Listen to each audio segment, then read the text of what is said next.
할렐루야. 사랑과 은혜가 풍성하신 하나님 아버지 고맙고 감사합니다.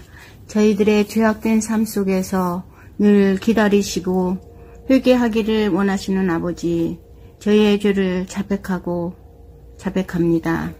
특별히 코로나19를 통하여 우리의 삶이 기본적인 것부터 무너짐을 봅니다. 우리가 일상의 삶으로 하루속히 돌아갈 수 있도록 백신이 나오게 해주시며 더 이상의 코로나가 확산되지 않게 하여 주시옵소서. 오직 주님만을 의지하며 하루하루 살게 해주세요. 대면 예배도 할 수 없고 그리운 우리 성도님들도 볼 수 없고 모두 힘들어하는 곳곳마다 주님 찾아가 주셔서 위로하고 주님을 더 붙들고 주님을 더 알아가기를 원합니다. 주님, 새벽마다 공동체 성경 읽기와 트리니티 성경 공부에 모든 성도님들이 참여하여 주님을 더 가까이, 주님을 더 알아갈 수 있도록 도와주세요. 특별히 몸이 아픈 분들과 각자의 기도 제목들이 주님께 상달되어 응답받는 하루하루가 되게 하여 주세요. 감사드리며 예수님의 이름으로 기도드립니다. 아멘. 다 같이 두 손 들고 찬양합니다. 모든 영광을 하나님께,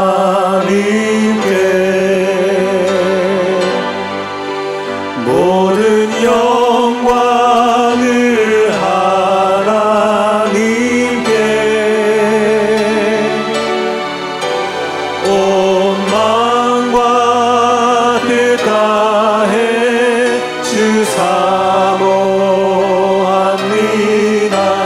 모든 영광을 하나님께.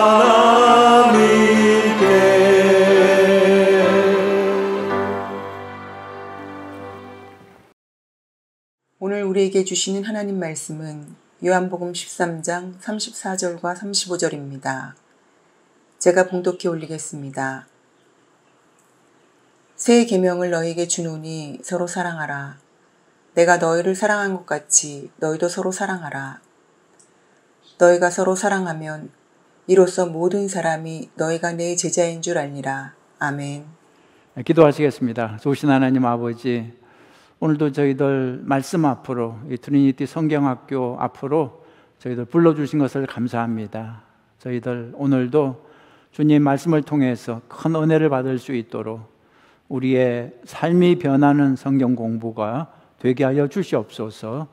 예수님의 이름으로 기도했습니다. 아멘. 할렐루야. 트리니티 성경 공부 신약 개관 오늘 세 번째 시간입니다. 자, 오늘은 사복음서에서 마지막 두 책을 공부하겠습니다. 누가복음과 요한복음을 공부하도록 하겠습니다.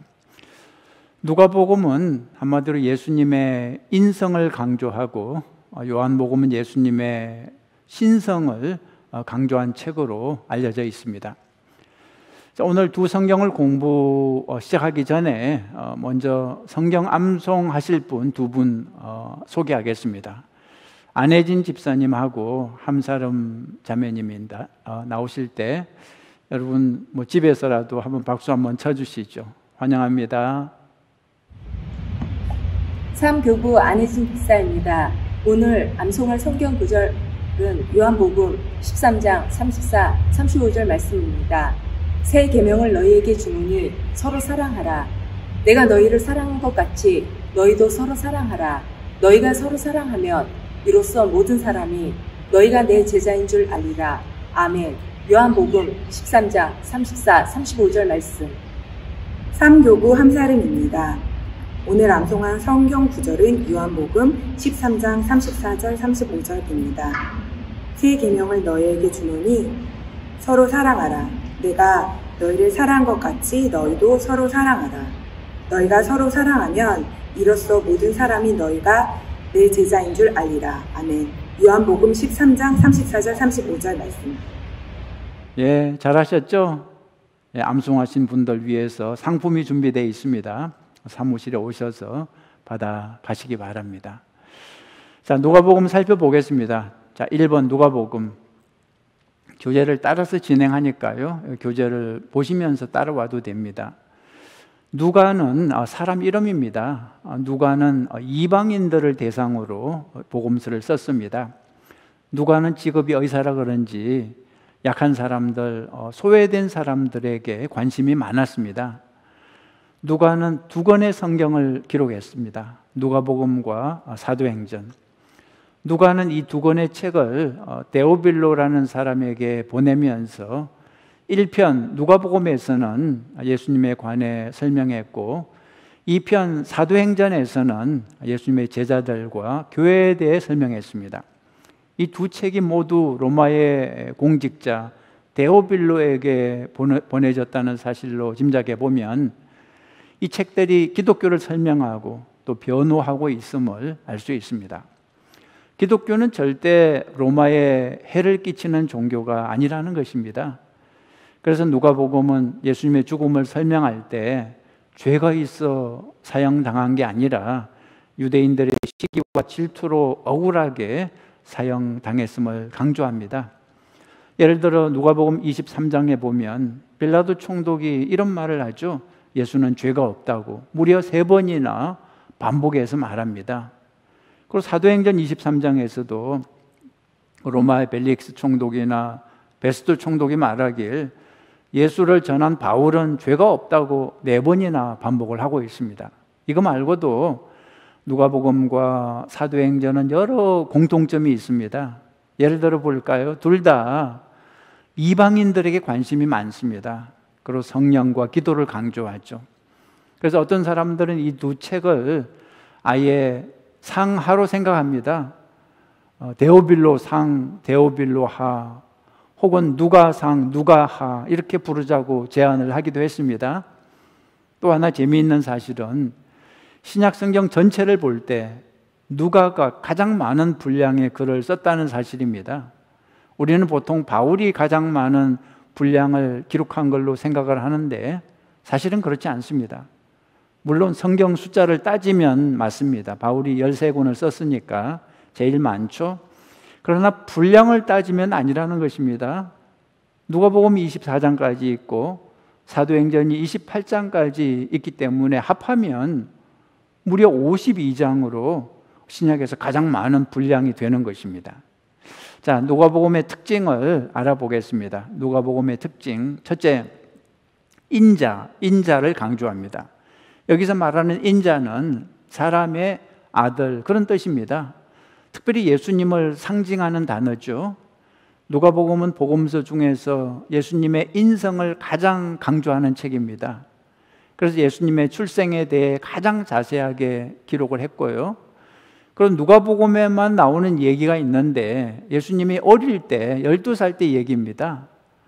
누가복음 2장 41절 이하에 보면 예수님이 성전에 올라가서 랍비들과 성경 토론을 했다는 그런 얘기가 나오죠. 또 예수님이 나사렛에서 육신의 부모를 순종하여 받으셨다는 얘기도 나옵니다. 그리고 다른 아이들처럼 키가 자라고 지혜가 자랐다는 그런 얘기도 나오죠. 누가복음은 이렇게 인간으로서의 예수님을 자세히 설명하고 있는 것입니다. 자, 예수님의 인성을 강조하는 특별한 단어가 바로 인자라는 명칭입니다. 이 명칭은 사복음서 중에서 마태복음과 누가복음에 가장 많이 등장합니다. 자, 예수님의 명칭 몇 가지를 한번 알아보겠습니다. 예수님의 명칭 몇 가지. 첫째는 그리스도 혹은 다윗의 자손. 이 그리스도라는 말은 히브리어 메시아를 헬라어로 번역한 거죠. 그리스도의 문자 그대로 뜻은 기름 부음을 받은 자 그런 뜻입니다. 이스라엘 사람들은 장차 이스라엘을 구원해 주실 분이 오신다고 믿고 있었는데 그분이 바로 메시아 그리스도죠. 다른 말로 하면 기름 부음 받은 왕 혹은 다윗의 자손 이런 게 다 메시아를 상징하는 단어들입니다. 자, 두 번째, 예수님의 명칭은 하나님의 아들입니다. Son of God. 소문자 son이 아니라 대문자 son이죠. 하나님의 독생자를 말합니다. 마가복음에서는 이와 같은 의미로 찬송받을 이의 아들, 이런 표현을 사용하기도 합니다. 예수님이 겟세마네 동산에서 체포되신 후 대제사장 집으로 끌려갔을 때 대제사장이 이 표현을 사용해서 예수님을 신문했습니다. 마가복음 14장 61절, 내가 찬송받을 이의 아들 그리스도냐, 이렇게 신문하죠. 자, 세 번째 예수님의 명칭은 인자입니다. 인자. 예수님이 자신을 소개할 때 즐겨 사용하시던 표현이 바로 인자입니다. 이스라엘 사람들이 즐겨 사용하는 메시아의 명칭은 그리스도 또는 다윗의 자손 또는 하나님의 아들, 이런 것들이죠. 그런데 예수님은 그런 명칭들 대신에 인자, 즉 사람의 아들, 이 명칭을 종종 사용하시면서 이스라엘 사람들이 이 메시아에 대해 잘못 생각한 것을 바로잡아 주셨습니다. 예를 들어 볼까요? 누가복음 9장 22절에 보면 베드로가 예수님을 그리스도라고 고백하자 예수님은 그리스도가 어떤 분인지, 어떤 사역을 하는지 다음과 같이 설명을 하십니다. 인자가 많은 고난을 받고 장로들과 대제사장들과 서기관들에게 버림받아 죽임을 당하고 제3일에 살아나야 하리라. 또 마가복음 10장 45절에 보면 이렇게 기록되어 있습니다. 인자가 온 것은 섬김을 받으려 함이 아니라 도리어 섬기려고 자기 목숨을 많은 사람의 대속물로 주려 함이니라. 이 설명은 제자들을 비롯해서 일반 유대인들이 전혀 몰랐던 것입니다. 메시아가 고난을 당하고 죽다니 이건 말도 안 된다고 베드로가 펄쩍 뛰면서 반대를 했던 거죠. 그 밖에 여러 상황에서 예수님은 자신을 인자로 부르시며 말씀을 가르치셨습니다. 즉 인자가 구름 타고 온다는 말씀하셨고요, 또 인자에게 죄를 사하는 권세가 있다는 말씀도 하셨고요, 또 인자는 안식일의 주인이다, 이런 말씀도 하셨죠. 자, 두 번째 누가복음 특징 살펴보겠습니다. 두 번째 누가복음 특징은 사회적 약자에 관한 관심이 많습니다. 약자에 관한 관심. 누가복음 4장에 보면 예수님의 첫 번째 회당에서 설교가 나오는데요, 예수님은 여기서 이사야 61장을 인용하시면서 앞으로 자기 사역 방향과 목표를 이렇게 공개합니다. 가난한 자에게 복음을 전하게 하시려고 내게 기름을 부으시고 나를 보내사 포로된 자에게 자유를, 눈먼 자에게 다시 보게 함을 전파하며 눌린 자를 자유롭게 하고 주의 은혜의 해를 전파하게 하려 하심이라.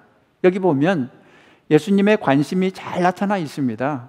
예수님은 가난한 자, 포로된 자, 또 눈먼 자, 눌린 자, 공통점이 다 약자들입니다. 약자들에게 관심이 있으시고 그들에게 복음을 전하고 자유를 주고 주의 은혜의 해, 즉 희년의 메시지를 전하는 것이 사역 목표라는 거죠. 예수님의 이 선언대로 실제로 누가복음에는 이 사회적 약자들에 관한 얘기가 굉장히 많이 나옵니다. 예를 들어 보겠습니다. 첫째가 사마리아인. 전통적으로 유대인들은 사마리아 사람을 부정하게 생각했습니다. 그래서 상종을 하지 않았죠. 남쪽에서 북쪽으로 여행할 때도 사마리아 지역을 피해서 멀리 돌아서 갔습니다. 유대인들은 왜 이렇게 사마리아 사람들을 싫어했을까요? 여기에는 사연이 좀 있습니다.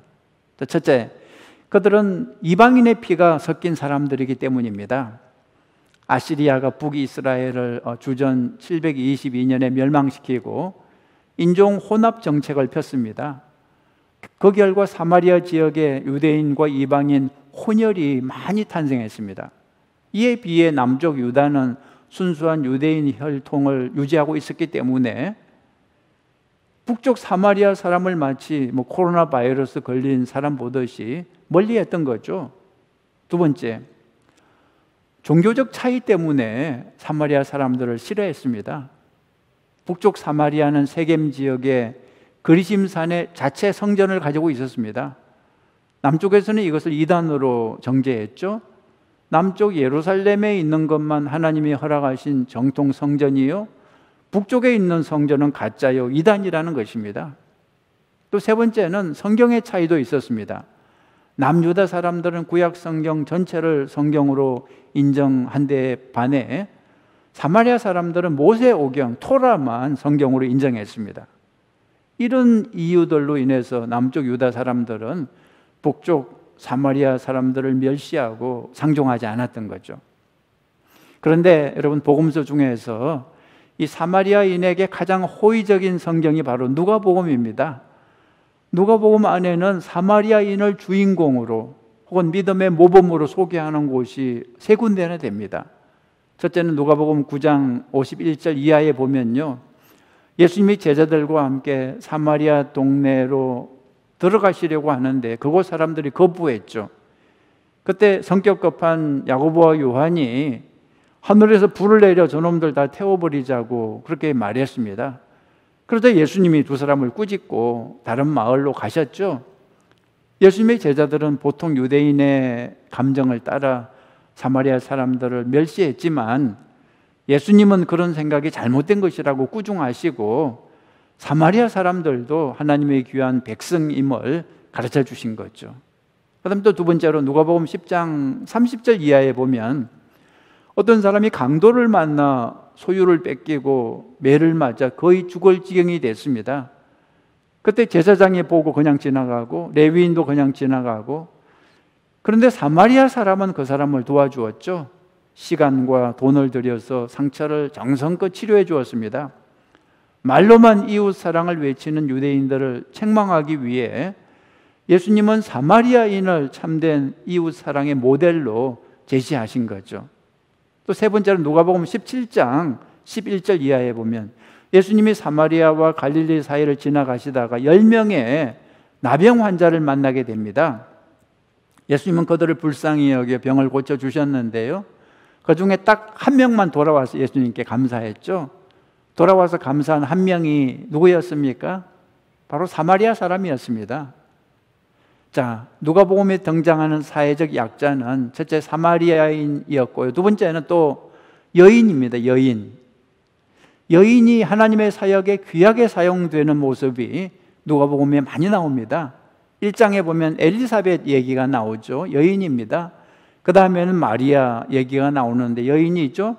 천사가 마리아에게 아기 예수를 잉태할 거라고 알려주죠. 근데 마태복음에서는 오직 남자인 요셉에게 알려주고 있습니다. 그리고 마리아가 엘리사벳을 방문하는 얘기가 나오고요, 그 다음에 마리아 창가가 나오고 2장에 가서는 시몬과 안나 여자죠. 안나 얘기가 나옵니다. 이렇게 1장부터 계속 여자 중심으로 이야기가 전개되고 있죠. 또 누가복음 10장 38절 이하에 보면 마리아 마르다 이 얘기가 나오고 있습니다. 이 얘기는 오직 누가복음에만 나옵니다. 일반적으로 유대 사회에서는 남성들만 성경을 배우고 남성들만 랍비와 토론할 수 있었습니다. 그런데 누가복음에서 마리아는 부엌을 벗어나서 적극적으로 말씀을 들었죠. 또 이런 마리아의 모습을 예수님이 나무라지 않고 칭찬하셨습니다. 42절에 마리아는 이 좋은 편을 택하였으니 빼앗기지 아니하리라. 이 밖에도 여인들의 역할을 강조하는 내용이 누가복음에 많이 나오고 있습니다. 그리고 또 누가복음에 등장하는 사회적 약자는 가난한 자입니다. 세 번째로 가난한 자. 예수님의 첫 갈릴리 설교에서 예수님의 주요 사역 대상으로 가장 먼저 등장한 사람들이 바로 가난한 사람들입니다. 주의 성령이 내게 임하셨으니 이는 가난한 자에게 복음을 전하게 하시려고 내게 기름을 부으시고 이렇게 말씀하셨죠. 가난한 사람이 제일 먼저 등장하는데 이것은 우연이 아닙니다. 예수님은 가난한 사람들에게 정말 관심이 많았습니다. 왜냐하면 영혼의 문제가 대개 가난의 문제에서 시작되기 때문입니다. 누가복음은 가난한 사람들의 역할을 크게 강조하고 있습니다. 예를 들어 탄생하신 아기 예수님을 가장 먼저 찾아간 사람들이 누구였습니까? 들에서 양을 치던 목자들, 가난한 사람들이었습니다. 예수님도 태어나실 때부터 몹시 가난해서 짐승의 우리에서 태어나 짐승의 밥통 구유에 누이셨죠. 반면에 마태복음에서는 좀 달라요. 부자 동방 박사들이 제일 먼저 예수님을 찾아가 경배했습니다. 그리고 마태복음은 구유에 대한 언급이 없습니다. 그냥 황금, 유향, 몰약 그걸 예물로 드렸다는 얘기만 나오죠. 또 누가복음에서 팔복을 소개하는 것과 마태복음에서 팔복을 소개하는 것을 비교해 보면 누가복음이 정말 가난한 사람에게 관심이 큰 것을 알 수 있습니다. 자, 마태복음에서 5장에서 팔복 중에 첫 번째가 무엇입니까? 심령이 가난한 자는 복이 있나니 천국이 그들의 것이며, 그냥 가난이 아니라 심령이 가난한 자였습니다. 그런데 누가복음 6장에 보면 그냥 가난한 자는 복이 있나니 이렇게 되어 있습니다. 그냥 물질적으로 가난한 것이 죄가 아니고 나아가 가난한 사람이 더 쉽게 천국을 소유하게 된다고 말씀하신 거죠. 부자는 아무래도 세상에 의지할 것이 많고 가난한 사람은 오직 하나님밖에는 의지할 데가 없어서 믿음이 깊어질 가능성이 사실 높은 것입니다. 그런데 우리는 부자를 좋아하고 가난한 사람을 좀 싫어하는 경향이 있죠. 야고보서 2장 1절 이하에 보면 교회에서 돈을 보고 사람을 차별하는 상황을 설명하고 있습니다. 교회에서 예배를 막 시작하려고 하는데 처음 보는 두 사람이 교회 문 앞에 서 있는 것이 보이죠. 한 사람은 비싼 옷을 입고 손가락에 보석 반지들을 잔뜩 끼고 있는 것으로 보아 부자가 틀림없습니다. 다른 한 사람은 허름한 옷에 얼굴색도 좋지 않고 가난한 사람이 틀림없습니다. 이때 보통 사람들은 어떻게 반응할까요? 부자한테 친절을 베풉니다. 여기 빨리 오세요. 좋은 자리가 있으니까 앉으세요. 그런데 가난한 사람에게는 거기 서 있든지 아니면 저기 구석에 앉아 있든지 하세요. 한다는 거죠.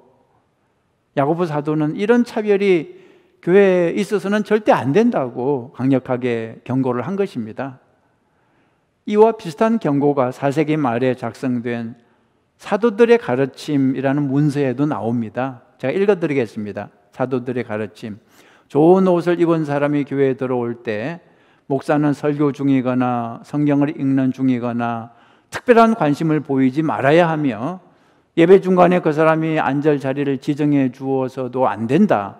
대신 안내위원들이 그 사람의 자리를 찾아줄 것이요, 만일 자리가 없을 때는 교인 중 누가 자발적으로 일어나서 그 사람에게 자리를 양보해야 할 것이다. 왜 이런 가르침이 있었을까요? 그 당시 목사가 예배를 인도하다가 부자가 나타나면 예배를 중단하고 그 부자가 좋은 자리에 앉도록 배려하는 사례가 있었기 때문입니다. 그래서 그런 행동을 금지하는 특별한 규정을 만들어 놓은 거죠. 자, 오늘 우리 교회는 어떨까요? 부자에게 좋은 자리를 제공하나요? 우리 교회는 그런 차별이 없는 줄 믿습니다. 여러분, 사람을 외모로 판단하면 안 됩니다. 하나님도 차별하지 않는데 우리가 사람을 차별하는 것은 큰 죄를 짓는 거죠. 여러분, 이거 아시죠? 선진국일수록 약한 사람, 힘없는 사람, 장애인을 배려하는 문화가 있죠. 그런데 후진국일수록 약자와 장애인을 멸시하죠. 교회도 마찬가지입니다. 성숙한 교회는 약자를 잘 섬기는 교회입니다. 약자를 무시하고 멸시하는 교회는 미성숙한 교회입니다. 현재 미국에 있는 교회들이 가장 즐겨 사용하는 표어가 있는데요. Friendly Church 또는 Open Church, 친절한 교회, 열린 교회, 모든 사람을 환영하는 교회라는 거죠. 근데 문제는 새로운 사람들 입장에서 과연 친절하다고 느끼느냐 하는 거죠. 자기들은 친절한 교회라고 말을 하지만 사실은 자기들끼리 친절한 거지, 새로운 사람이나 특히 가난하고 못 배운 사람들에게는 텃세를 부리고 별로 친절하지 않은 경우가 많이 있습니다. 여러분, 좋은 교회가 되기 위해서는 교회를 처음 나온 사람들이 좋은 교회라고 느낄 수 있어야 됩니다. 특히 가난한 사람들, 공부를 별로 못한 사람들, 약자들의 입장에서 이 교회는 참 좋은 교회구나, 사람 차별 안 하는구나, 이렇게 느낄 수 있어야 하는 거죠. 우리 교회가, 우리 아야 교회가 그런 교회 될 수 있기를 간절히 바랍니다. 자, 세 번째 누가복음의 특징 보겠습니다. 세 번째는 성령, 기도, 전도에 대한 강조가 많다는 것입니다. 성령, 기도, 전도. 누가복음은 사도행전과 더불어 성령을 특별히 강조합니다. 그래서 성령의 강조는 기도의 강조로 이어지고 또 기도를 통해 성령 충만하게 되면 자연스럽게 전도로 이어지죠. 그래서 성령을 강조합니다. 첫 번째 성령 보죠. 누가복음 1장 15절에 보면 세례 요한의 특징이 성령 충만입니다. 세례 요한이 얼마나 성령 충만한지 모태로부터 엄마 뱃속에서부터 성령의 충만함을 받았다고 그렇게 나오죠. 누가복음 1장 34절에도 보면 마리아가 성령으로 잉태하는 내용이 나옵니다. 보세요. 마리아가 천사에게 말하되 나는 남자를 알지 못하니 어찌 이 일이 있으리이까? 천사가 대답하여 이르되 성령이 내게 임하시고 지극히 높으신 이의 능력이 너를 덮으시리니. 또 누가복음 1장 41절에 보면 세례 요한의 어머니도 성령 충만한 사람으로 나옵니다. 엘리사벳이 마리아가 무난함을 들으매 아이가 복중에서 뛰노는지라 엘리사벳이 성령의 충만함을 받아 큰 소리로 불러 이르되 여자 중에 내가 복이 있으며 내 태중의 아이도 복이 있도다 그랬습니다. 누가복음 1장 67절에 보면 세례 요한의 아버지 사가랴도 성령으로 충만합니다. 그 부친 사가랴가 성령의 충만함을 받아 예언하여 이르되, 누가복음 2장 25절에 보면 메시아를 기다리던 시므온도 성령 충만한 상태입니다. 예루살렘에 시므온이라는 사람이 있으니 이 사람은 의롭고 경건하여 이스라엘의 위로를 기다리는 자라 성령이 그 위에 계시더라. 그죠? 그리고 이어서 26절에도 시므온이 성령의 지시를 받아 행동을 하고 있습니다.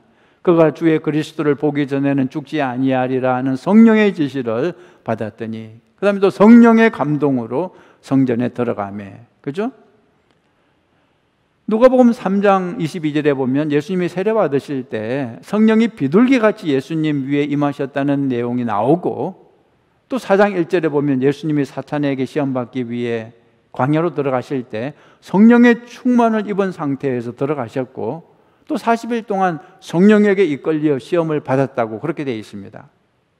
누가복음 4장 14절에 보면 예수님이 시험을 통과하신 후에 다시 성령의 능력으로 갈릴리로 이동하셨다고 되어 있죠. 하여튼 성령에 대한 강조가 누가복음 전체에 계속 나옵니다. 또 사도행전에서도 계속 성령을 강조하고 있습니다. 자, 두 번째, 기도 강조입니다. 기도를 강조합니다. 누가복음은 기도를 강조해요. 그래서 예수님의 그 사역을 설명할 때 처음부터 끝까지 기도의 사람으로, 예수님은 기도하시는 분으로 설명을 하고 있습니다.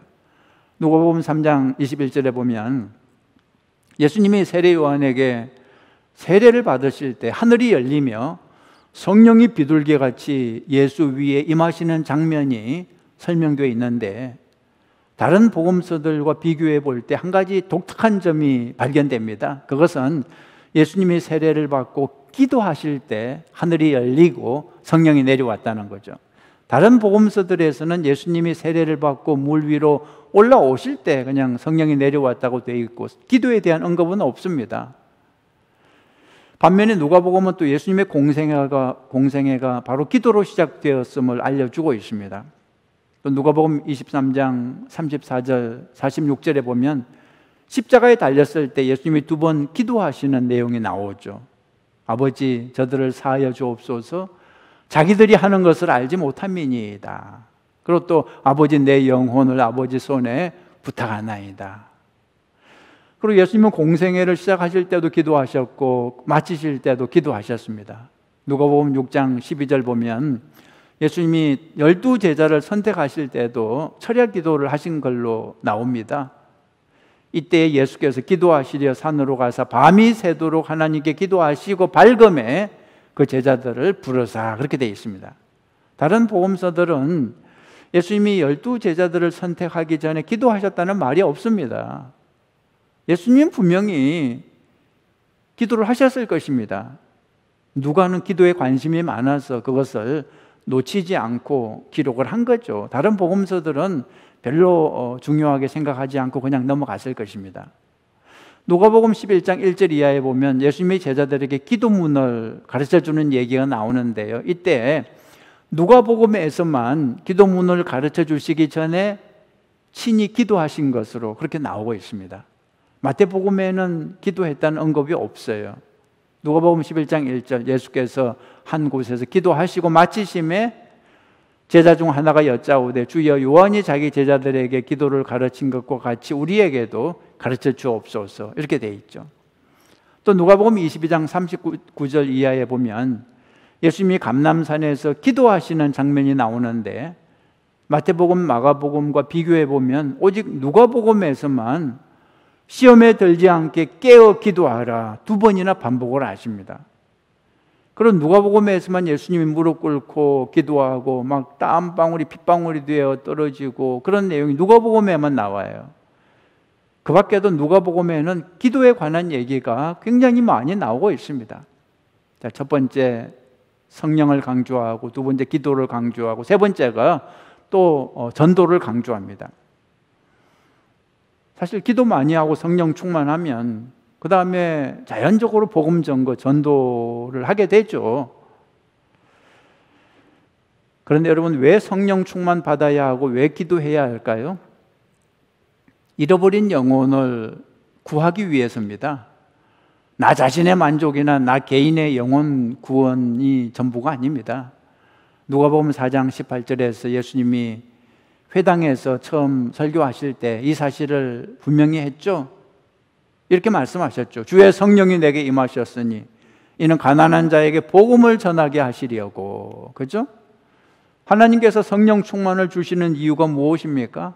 가난한 자에게 복음을 전하게 하시고 죄에 속박된 사람들을 해방시키기 위해서죠. 그래서 여러분, 우리가 똑바로 알아야 됩니다. 우리가 기도하고 성령 충만해야 하는 이유는 무엇입니까? 그래서 나 개인의 만족이 아니라 다른 사람, 특히 잃어버린 영혼을 구원하기 위함이라는 거죠. 누가복음 15장에 보면 잃었다가 다시 찾은 비유 3가지가 연속으로 나옵니다. 첫 번째가 잃은 양을 찾는 얘기가 나오죠. 두 번째는 잃은 드라크마 찾는 얘기, 세 번째는 잃어버렸던 아들 탕자를 찾는 얘기. 이 세 비유 이야기 공통점이 무엇입니까? 잃었다가 다시 찾는 거죠. 하나님 아버지는 잃어버린 자녀들을 염려하고 있다는 것입니다. 이미 구원받은 사람들, 교회 안에 있는 사람들은 크게 걱정할 게 없습니다. 문제는 아직도 교회 밖에서 길을 잃고 방황하는 자녀들이 있죠. 여러분, 어떻게 하면 이 잃어버린 자녀들을 다시 찾을 수 있을까요? 이것을 하나님 아버지는 고민하고 계신 것입니다. 이런 아버지의 마음을 깨닫지 못하고 그저 우리끼리만 나는 구원받았으니까 됐어, 그리고 세상 구원은 관심이 없다면 하나님 아버지의 마음을 아프게 하는 거죠. 여러분, 다시 말씀드립니다. 성령 충만이 무엇입니까? 하나님의 영이 충만한 게 성령 충만인데요, 그래서 하나님의 마음을 깨닫고 그 다음에 우리가 해야 할 일은 잃어버린 영혼을 구원하는 것입니다. 우리는 성령 충만을 자꾸 감정적으로만 생각하는 경향이 있습니다. 막 뜨겁게 기도하고 목이 쉬도록 찬송하고 또 막 눈물 흘리고 그게 성령 충만의 전부로 생각을 하는데, 물론 성령 충만하면 그런 현상이 발생하죠. 그러나 그런 현상이 곧 성령 충만의 전부라고 착각하면 안 됩니다. 성령 충만의 핵심은 감정이 아니라 하나님의 뜻에 순종하는 것입니다. 하나님의 영이 충만해서 하나님의 뜻을 알고 하나님이 원하시는 일을 하는 거, 잃어버린 영혼을 구원하기 위해 복음을 전하는 거, 그것이 바로 성령 충만한 사람이 해야 할 일이죠. 성령 충만한 사람은 절대 자기만 생각할 수 없습니다. 성령 충만하면 하나님의 마음을 품고 하나님이 원하시는 세상을 향해서 나아갈 수밖에 없습니다. 우리가 기도하는 목적, 예배드리는 목적, 그리고 헌금하고 열심히 봉사하는 궁극적인 목적은 하나님 아버지의 뜻을 실현하기 위해서, 다시 말해 잃어버린 영혼을 구원하기 위함이라는 사실을 꼭 기억하시기 바랍니다. 자, 누가복음 이 정도로 하고요. 이제 요한복음 보겠습니다. 요한복음. 자, 첫째, 요한복음의 독특성을 살펴보죠. 요한복음은 이 공간 복음하고 많이 다릅니다. 이름만 다른 게 아니라 내용이 다르죠. 마태, 마가, 누가 이 공간복음에 없는 얘기가 요한복음에 많이 나옵니다. 예를 들어 볼까요? 2장에 그 가나의 혼인잔치 얘기 요한복음에만 있습니다. 또 3장에 니고데무 얘기, 4장에 사마리아 우물가 여인 얘기, 또 11장에 죽은 나사로 살리는 얘기, 또 15장에 참 포도나무와 가지 비유, 21장에 베드로에게 예수님이 찾아가서 나를 사랑하느냐 3번이나 물으신 얘기, 이런 것들이 오직 요한복음에만 나오는 얘기들입니다. 또 한 가지 공간복음하고 중요한 차이를 들라 하면 요한복음은 철저히 예루살렘 중심입니다. 그래서 요한복음을 가리켜 예루살렘 복음서다 혹은 유대 복음서다 그렇게 부르기도 하죠. 다른 복음서들은 예수님의 갈릴리 사역에 중점을 두다가 뒤에 마지막에 가서 예루살렘 얘기를 잠깐 하죠. 근데 요한복음은 처음부터 그냥 예루살렘 중심으로 이야기가 전개되고 갈릴리는 잠깐 그냥 왔다 갔다 하는 형식입니다. 요한복음이 예루살렘 중심이라고 하는 이유는 요한복음에는 북쪽 갈릴리 지역에 대한 약간 지역 감정, 편견이 좀 발견이 됩니다. 예를 들면 빌립이 나다나엘에게 메시아를 만났다고 하니까 나다나엘이 하는 말이 무엇입니까? 나사렛에서 무슨 선한 것이 날 수 있느냐 그렇게 얘기하죠. 사람들 사이에 예수가 누구냐에 대해 논쟁을 벌일 때 또 그 갈릴리를 깎아내리는 표현이 나와요. 요한복음 7장 41절에 어떤 사람은 그가 그리스도라 하며 어떤 이들은 그리스도가 어찌 갈릴리에서 나오겠느냐. 또 니고데모가 섣불리 예수를 정죄하지 말자고 그런 말을 하니까 반대자들이 하는 말이 있었죠. 요한복음 7장 52절에 보면 너도 갈릴리에서 왔느냐? 찾아보라. 갈릴리에서는 선지자가 나지 못하느니라. 완전히 갈릴리를 무시하고 깔아뭉개는 말들이죠. 갈릴리에 연고가 있는 사람이면 아마 이런 표현을 기록하지 않았을 것입니다. 한 가지 또 참고로 알아둘 필요가 있는 것은 우리가 예수님의 공생애를 3년으로 생각하는 이유가 사실 요한복음 때문입니다. 다른 복음서들에서는 예수님이 유월절을 한 번 지내신 것으로 나오는데요, 요한복음에서는 3번 유월절을 보내신 것으로 돼 있어서 이것을 근거로 예수님의 3년 공생애 얘기를 하는 거죠. 두 번째로 요한복음 특징은 복음의 축소판입니다. 요한복음의 복음의 축소판이라 할 수 있는 유명한 구절이 있죠. 요한복음 3장 16절 같이 읽어볼까요? 하나님이 세상을 이처럼 사랑하사 독생자를 주셨으니 이는 그를 믿는 자마다 멸망하지 않고 영생을 얻게 하려 하심이라. 자, 여기에 요한복음을 특징적으로 표현해 주는 2가지 핵심 단어가 나옵니다. 하나는 사랑이고요, 또 하나는 영생이라는 단어입니다. 중요한 요한복음의 단어죠. 첫째, 사랑. 신약 27권 중에서 하나님은 사랑이라고 가장 강조하는 책이 요한이 기록한 성경들입니다. 요한 1서 4장에 이 표현이 2번 나옵니다. 요한복음 13장 34절도 역시 사랑을 강조하죠. 새 계명을 너희에게 주노니 서로 사랑하라. 내가 너희를 사랑한 것 같이 너희도 서로 사랑하라.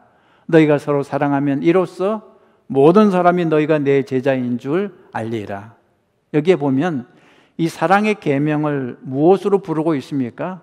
새 계명으로 부르고 있습니다.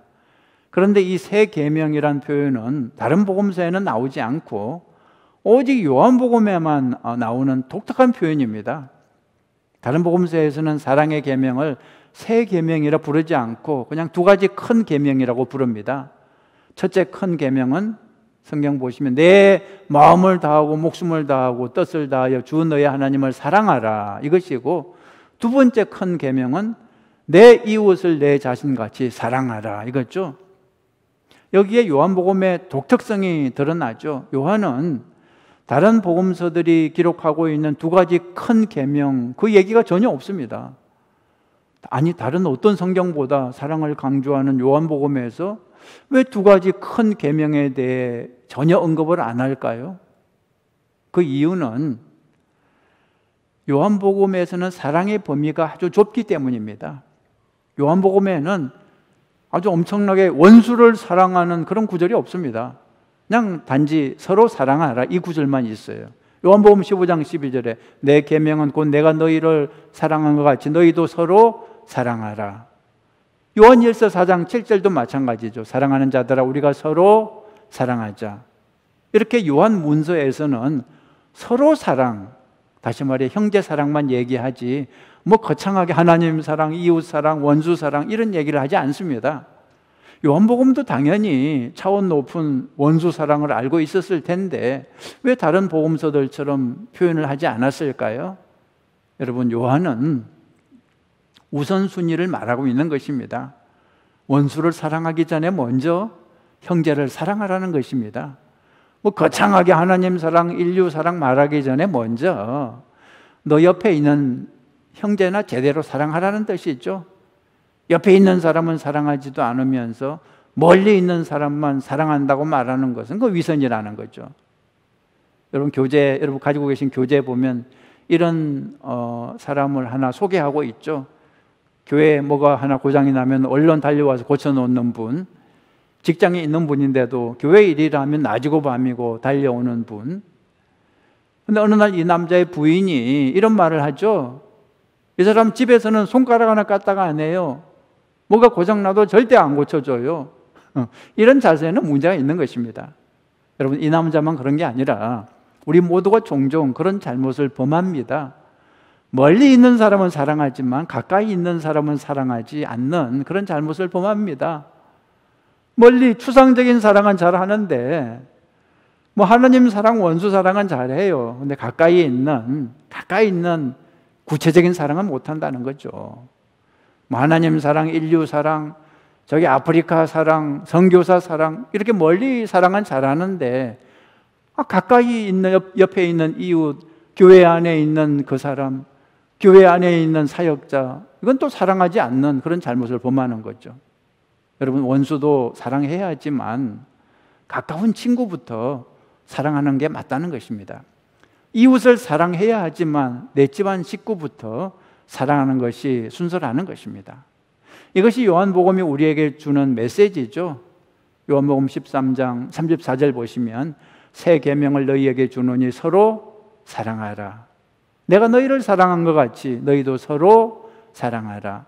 너희가 서로 사랑하면 이로써 모든 사람이 너희가 내 제자인 줄 알리라 그랬습니다. 그럼 두 번째로 요한복음의 독특한 단어가 생명과 영생입니다. 요한복음 3장 16절 하나님의 세상을 이처럼 사랑하사 독생자를 주셨으니 이는 그를 믿는 자마다 멸망하지 않고 영생을 얻게 하리 하심이라. 하나님께서 독생자 예수님을 우리에게 보내신 이유는 우리가 예수님 믿고 영생, 즉 영원한 생명을 얻게 하기 위해서라는 거죠. 따라서 우리가 정말 예수 믿는 사람이라면 이미 영생을 얻은 상태가 되어야 됩니다. 다시 말해 오늘 내가 죽어도 천국에 갈 수 있어야 하고요, 현재에도 영생을 누리며 살고 있어야 한다는 거죠. 여러분, 영생은 꼭 죽어서만 얻을 수 있는 게 아닙니다. 우리가 예수님 안에 거하면 이미 우리에게서 영생이 시작된 것이고 현재 우리가 그 영생을 누리는 게 정상이라는 거죠. 이것을 신학 용어로 실현된 종말론 이렇게 부릅니다. 믿는 사람들에게는 종말, 즉 천국, 하나님의 나라가 이 땅에 이미 실현됐다는 뜻이죠. 꼭 죽어서만 천국을 경험하는 게 아니라는 말입니다. 요한복음 5장 24절이 그 내용입니다. 보세요. 내가 진실로 진실로 너희에게 이르노니 내 말을 듣고 또 나 보내신 이를 믿는 자는 영생을 이미 얻었고 심판에 이르지 아니하나니 사망에서 생명으로 이미 옮겼느니라. 그런 뜻입니다. 예수 믿는 사람은 이미 영생을 얻었다는 것입니다. 이미 사망에서 생명으로 이미 옮겼다는 것입니다. 그리고 요한복음 10장 10절은 성도가 이 땅에서 얻는 생명을 가리켜 아주 풍성한 생명이라고 그렇게 설명하고 있습니다. 내가 온 것은 양으로 생명을 얻게 하고 더 풍성히 얻게 하려는 것이라. 여러분은 현재 예수님을 믿으시는데 이 풍성한 생명을 누리고 계십니까? 누리고 있어야 정상이라는 거죠. 못 누리고 있으면 비정상입니다. 많은 성도들이 예수 믿는 생활을 오해하고 있습니다. 우리가 예수님을 열심히 믿으면 인생이 고달파진다고 생각합니다. 하나님 말씀에 순종하면 술도 못 마시고 담배도 못 피고 오락도 못 하고 그래서 즐거움은 다 사라지고 교회 봉사만 고달프게 해야 한다고 생각합니다. 절대 그렇지 않습니다. 여러분, 우리가 예수님을 믿을 때 예수님이 주시는 생명은 풍성한 생명입니다. 세상이 상상할 수 없는 기쁨과 즐거움이 술, 담배가 주는 기쁨과 즐거움하고는 비교할 수 없는 그런 진짜 기쁨과 즐거움이 차고 넘치는 것입니다.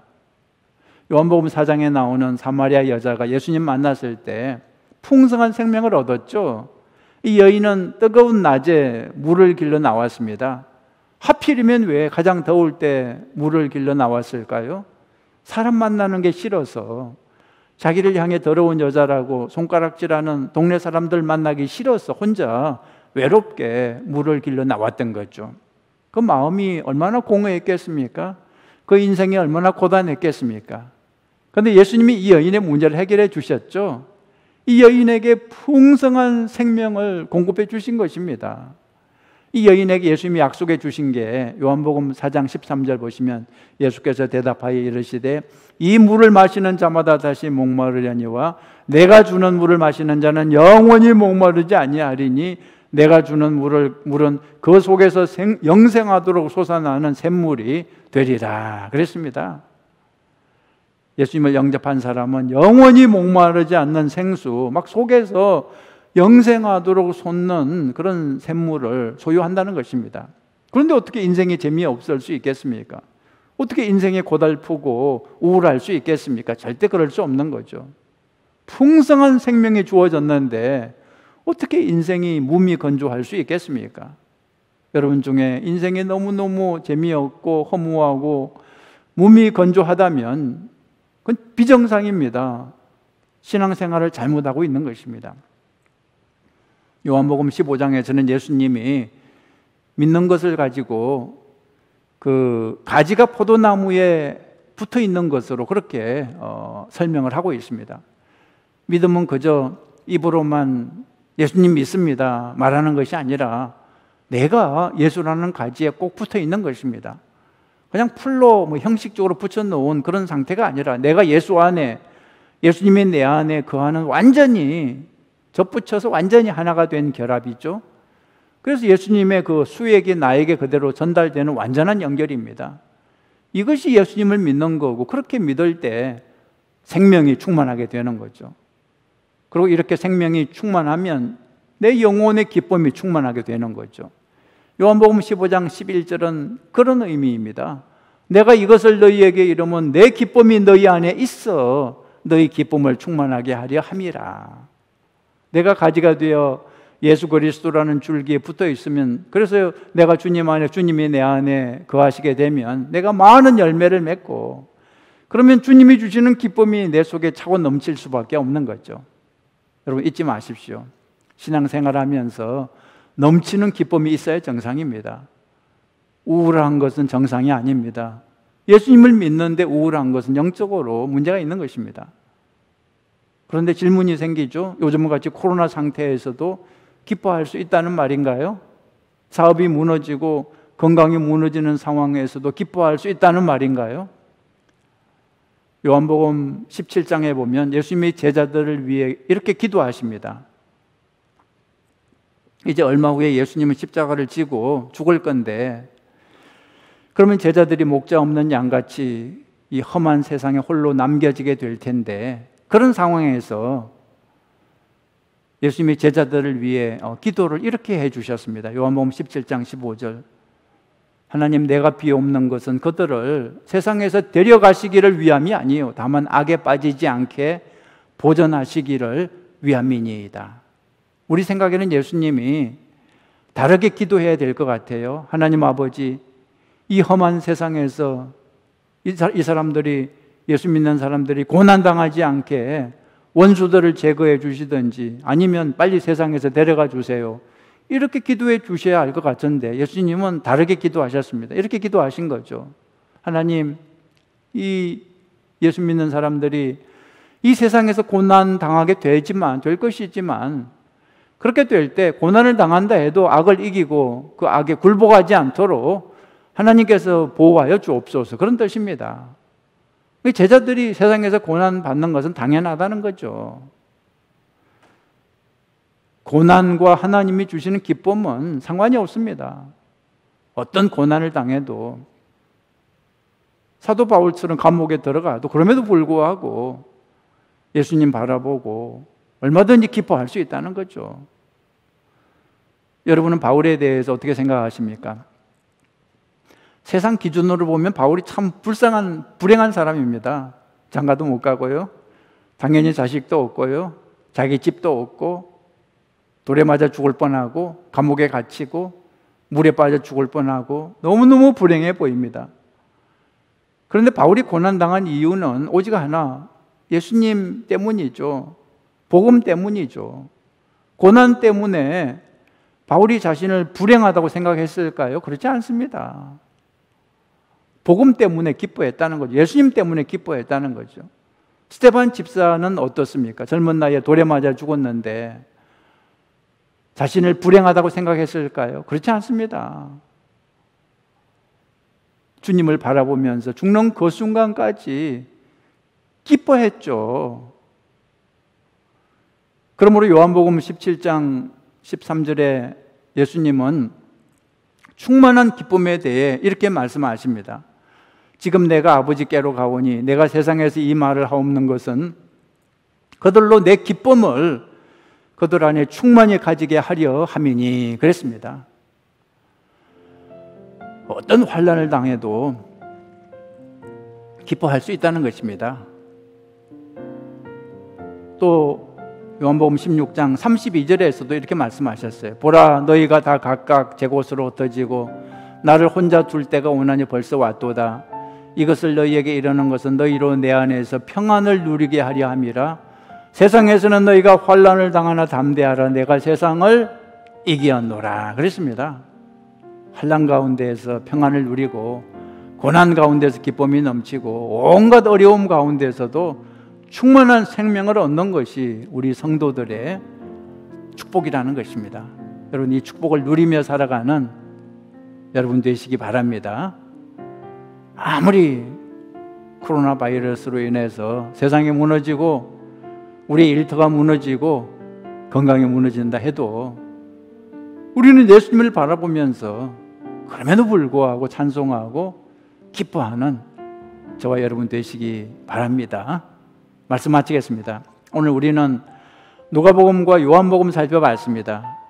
누가복음은 사회적으로 소외된 약자들에게 관심이 많았다 그랬죠. 또 성령과 기도를 강조하고 예수님과 사도들의 사역에서 중요한 대목마다 기도를 통해 또 성령의 인도를 받는 모습을 강조했습니다.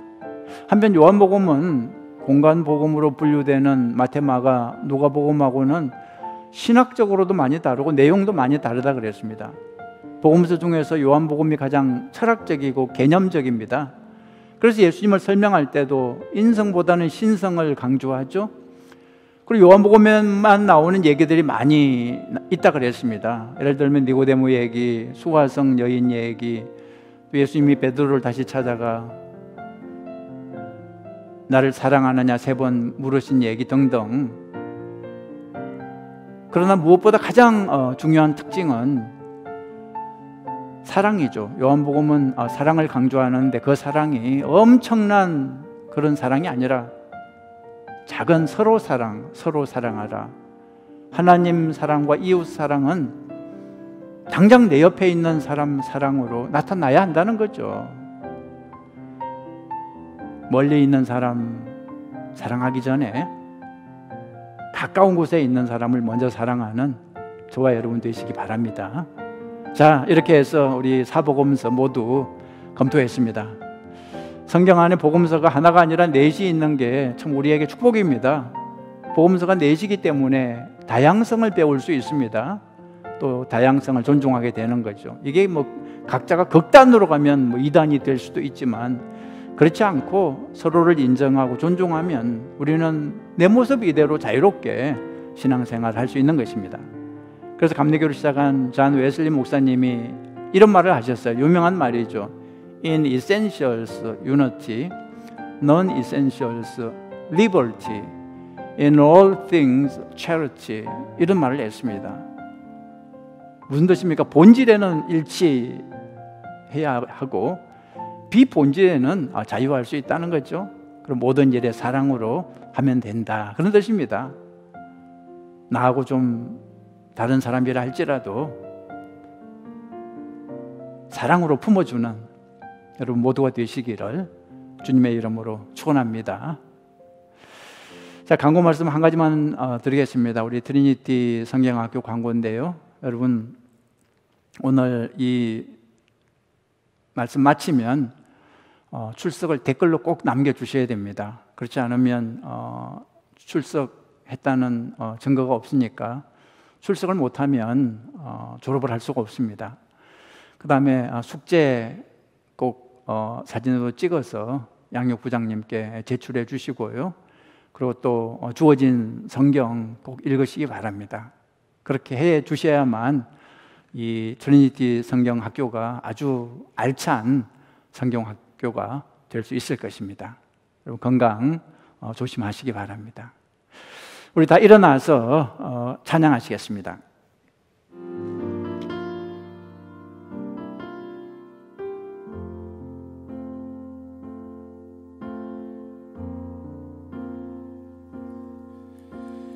아버지 사랑 내가 노래해 아버지 은혜 내가 노래해 그 사랑 변함없으신 거짓 없으신 성실하신 그 사랑 상한 갈 때 꺾지 않으시는 꺼져가는 등불 끄지 않는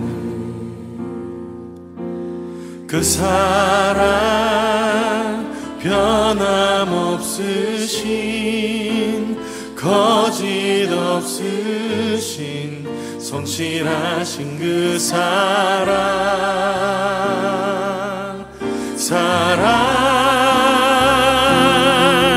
그 사랑 날 위해 죽으신 날 위해 다시 사신 예수 그리스도 다시 오실 그 사랑 죽음도 생명도 천사도 하늘의 어떤 권세도 끊을 수 없는 영원한 그 사랑 예수. 아버지 그 사랑을 다시 한번 찬양하길 원합니다. 아버지 사랑 내가 노래해 아버지 은혜 내가 노래해 그 사랑 변함없으신 거짓 없으신 성실하신 그 사랑 상한 갈 때 꺾지 않으신 꺼져가는 등불 끄지 않는 그 사랑 변함없으신 거짓 없으신 성실하신 그 사랑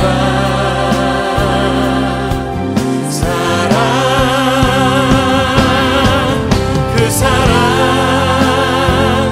날 위해 죽으신 날 위해 다시 사신 예수 그리스도 다시 오실 그 사랑 죽음도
기도하시겠습니다. 주신 하나님 아버지, 오늘도 말씀을 통해서 주님의 음성을 들었습니다. 내 생각을 내려놓고 말씀에 복종하는 저희들 모두가 되게 하여 주시옵소서. 힘들고 어려운 때를 보내고 있습니다. 그러나 우리가 환경 때문에 절망하지 않고 주님을 바라보면서 기뻐하고 즐거워하는 삶을 살아갈 수 있도록 인도하여 주시옵소서. 이제는 우리를 구원하시기 위해서 우리 대신 십자가에 못 박혀 죽으신 예수 그리스도의 은혜와 아버지 하나님의 무한하신 사랑과 성령님의 도우심이 오늘 말씀을 받고 이 말씀대로 살아가기로 결단하고 돌아가는 우리 모두 위에 지금부터 영원까지 함께 하시기를 간절히 축원하옵나이다. 아멘.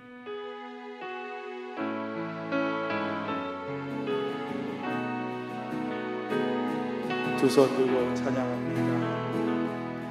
두 손 들고 찬양합니다. 오실 왕 여호와께 주만이 나를 다스리네. 나 주님만을 섬기리 헛된 마음